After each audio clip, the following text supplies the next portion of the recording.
ने बहुत सोच समझकर बीआरआई परियोजना के तहत दुनिया भर में जाल फैलाना शुरू किया। आज आप देखेंगे चीन कई मुद्दों पर बात कहता है कि नहीं, किसी दूसरे देश की वजह से किसी तीसरे देश की सुरक्षा खतरे में नहीं पड़नी चाहिए, लेकिन कभी उसने भारत के विषय में इस सिद्धांत को नहीं माना। जब भारत के एरिया में, जिसे अभी पाक ऑक्यूपाइड कश्मीर कहा जाता है, सीपेक परियोजना की शुरुआत की तो क्या चीन ने सही किया। जब ये जगह विवादित है तो इस जगह से चीन को अपनी सीपेक परियोजना को नहीं ले जानी चाहिए, लेकिन जहाँ फायदे की बात आती है चीन इन चीजों को भूल जाता है। चीन ने यहाँ पैसे लगाए और ठीक ठाक पैसे लगाए, लेकिन चीन की उम्मीदों पर पानी फिर गया। बाकी दुनिया तो छोड़ दीजिए, जहाँ अफ्रीका वगैरह में चीन ने अपना जाल बिछाया वहाँ से तो उसे हानि हो ही रही है, लेकिन जिस तरीके के हालात पाकिस्तान के अंदर बन गए हैं, सीपेक परियोजना को लेकर बन गया है, वैसे हालात कभी पहले नहीं बने थे। अभी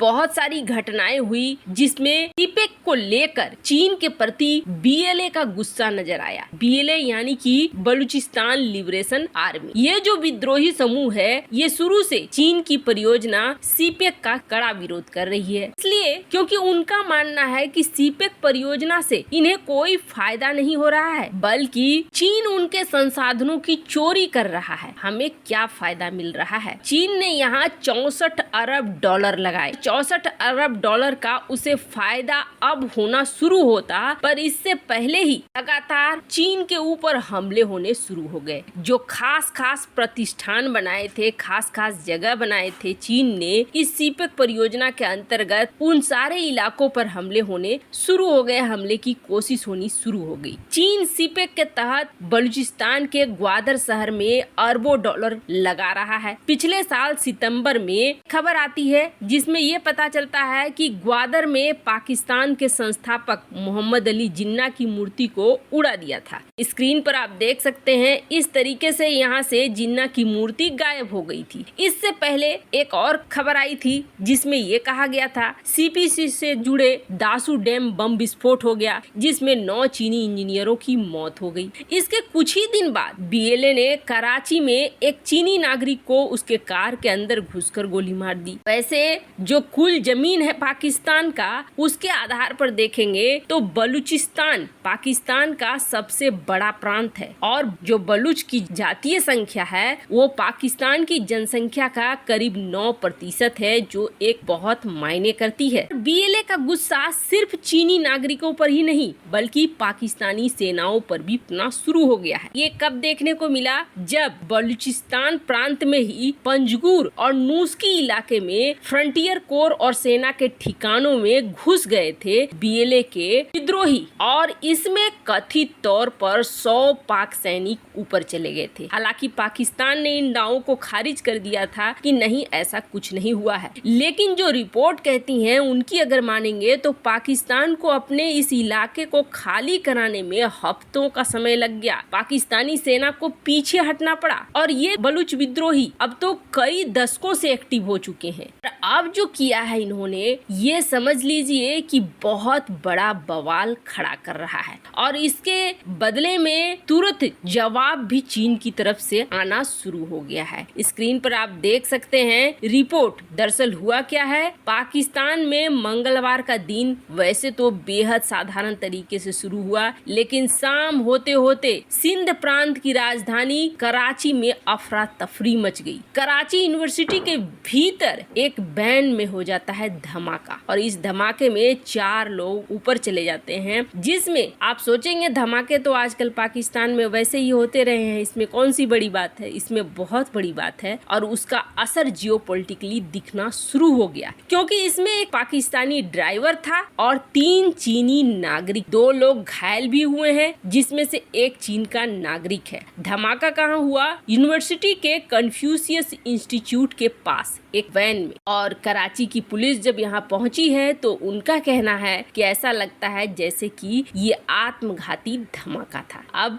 कथित तौर पर किसी महिला बॉम्बर ने इस हमले को अंजाम दिया है, क्योंकि बलूचिस्तान लिबरेशन आर्मी ने इसकी जिम्मेदारी भी ले ली और एक लिखित बयान दिया है। कहा गया है कि बलूच लिबरेशन आर्मी की मजीद अजीत ब्रिगेड, इन्होंने ये हमला किया है। इस हमले में ये कहा गया है कि ब्रिगेड की पहली महिला फिदाई ने इस हमले को अंजाम दिया है और इनका नाम है फिदाई सारी बलूच, जिन्होंने बलूच विद्रोह के इतिहास में नया अध्याय जोड़ दिया है। अब ये सारी चीजें खुद ही ये क्लेम कर रहे हैं। वैसे ये तो जाहिर सी बात था, अगर ये क्लेम कर रहे हैं तो इसका उत्तर आएगा जरूर, और ऐसा हुआ भी। अभी जैसे ही ये खबर आई वैसे ही इंटरनेशनल मीडिया ने इसे हाथों हाथ लेना शुरू कर दिया, और हाथों हाथ लेने से ही ये समझ में आ गया था कि ये मामला कोई छोटा मामला नहीं रहेगा, ये मामला बहुत आगे बढ़ने वाला है। अखबारों ने इसको पोस्ट करना शुरू कर दिया, जिसके बाद ग्लोबल टाइम्स की तरफ से रिएक्शन आया। ग्लोबल टाइम पूरी तरीके से भड़का है, खास तौर पर नए पीएम जो इस वक्त सीपेक अथॉरिटी को कैंसिल करके सीपेक को लेकर नई सोच रख रहे थे कि वो फिर से शुरू करेंगे, पर ये हमला उनकी पूरी सोच पर पानी फिर गया है। इस पर चीन के विदेश मंत्री खुद सामने आए और उन्होंने कहा कि वो एक तो इसकी निंदा करते हैं और जो लोग इसमें शिकार बन गए हैं, मारे गए हैं, उनके परिवार को संवेदनाएं देते हैं। के बाद उन्होंने कहा वो पाकिस्तान की अथॉरिटी से बात करेंगे और इस मामले में जो कुछ भी होगा उसको आगे कार्रवाई करेंगे। चीनी लोगों का खून बर्बाद नहीं जाएगा, जो लोग इसके पीछे हैं उन्हें पे करना होगा प्राइस का सीधा सीधा ये बयान है। ये बयान और भी अफरा तफरी ला रहा है पाकिस्तान के अंदर। वैसे तो चीन की एम्बेसी ने जैसे ही इस टेरर अटैक किया वैसे ही तुरंत पाकिस्तानी प्राइम मिनिस्टर शहबाज शरीफ पहुंच गए चीनी एम्बेसी। वहां वो मिले और वहां मिलकर उन्होंने